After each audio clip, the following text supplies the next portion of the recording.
প্রথমে একটা বাটিতে 1 কাপ পরিমাণে ময়দা, পরিমাণ মতো লবণ, পরিমাণ মতো কালো জিরা এবং পরিমাণ মতো তেল দিয়ে ভালো করে মিক্সড করে নেব। আসসালামু আলাইকুম প্রিয় ভিউয়ার্স, আপনারা সবাই কেমন আছেন? আশা করছি আপনারা সবাই ভালো আছেন। আজকে আমি আপনাদের জন্য নিয়ে এসেছি বিভিন্ন ধরনের সিঙ্গারার রেসিপি। সবগুলো উপকরণ খুব ভালোভাবে মিশিয়ে নেব। এটা ভালোভাবে মিশে গেলে এরপরে এতে আমি অ্যাড করব পরিমাণ মতো পানি।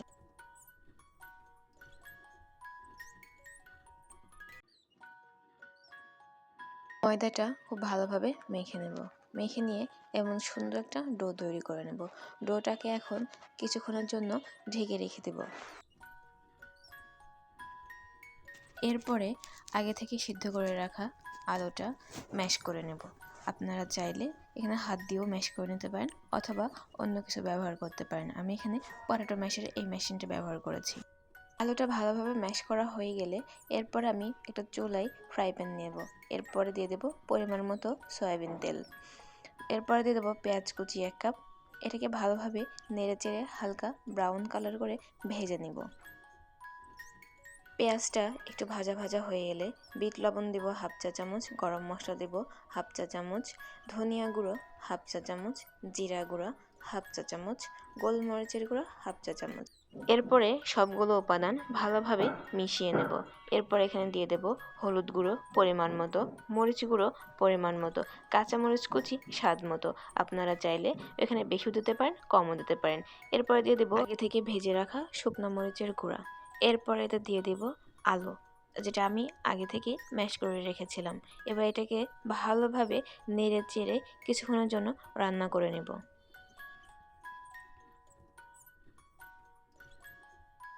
যখন দেখব এটা হয়ে এসেছে তখন আমি এতে দিয়ে দেব কিছুটা ধনিয়া পাতা কুচি। এটা আপনারা চাইলে দিতেও পারেন অথবা স্কিপ করতে পারেন। পুরোটা রেডি হয়ে গেলে নামিয়ে নেব। এরপরে আগে থেকে ময়দা যে ডোটা মেখে রাখা ছিল সেইটাকে এখন 2 ভাগ করে নেব আমি।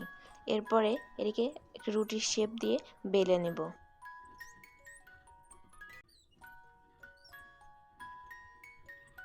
রুটিটাকে আমি আরও সুন্দর একটা শেপ দেওয়ার জন্য একটা প্লেটের সাহায্যে গোল করে কেটে নেব। এরপরে এটাকে আমি 8 ভাগে কেটে নেব যাতে সবগুলো ভাগ সমান হয়। এখন রুটির স্লাইসগুলোর উপরে বানিয়ে রাখা সিঙ্গারার পুরোটা দিয়ে এটাকে সিঙ্গারার শেপ দিয়ে বানিয়ে নেব। তবে হ্যাঁ, এখানে কিন্তু আমি যেখানে আটকে দেব ভালোভাবে সেট হওয়ার জন্য কিন্তু পানির ব্যবহার করেছি। আপনারা চাইলে পানিটা ব্যবহার করতে পারেন অথবা এটা স্কিপ করতে পারেন। তবে এখানে হালকা করে হাতটা ভিজিয়ে যখন আপনি পানিটা দিয়ে নেবেন এটা সেট হয়ে যাবে খুব সুন্দরভাবে। বাসায় যখন আমরা সিঙ্গারা অথবা সমোচা বানাই তখন কিন্তু আমরা এই ঝামেলার মধ্যেই পড়ি। যখন দেখা যাচ্ছে যে এটা বানিয়ে আমরা তেলের মধ্যে দিছি, দেওয়ার সঙ্গে সঙ্গে এটা খুলে গেছে।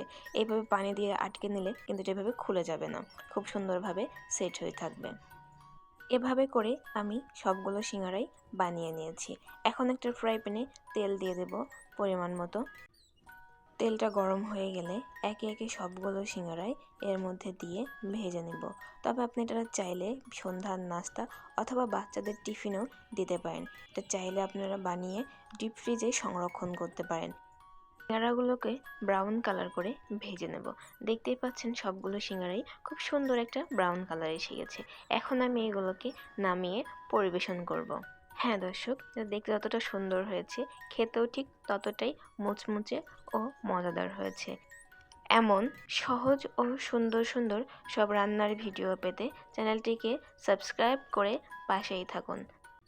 দেখা হবে পরবর্তী কোনো ভিডিওতে নতুন কোনো রেসিপি নিয়ে। সেই পর্যন্ত সবাই ভালো থাকবেন। পাশে থাকার জন্য ধন্যবাদ সবাইকে।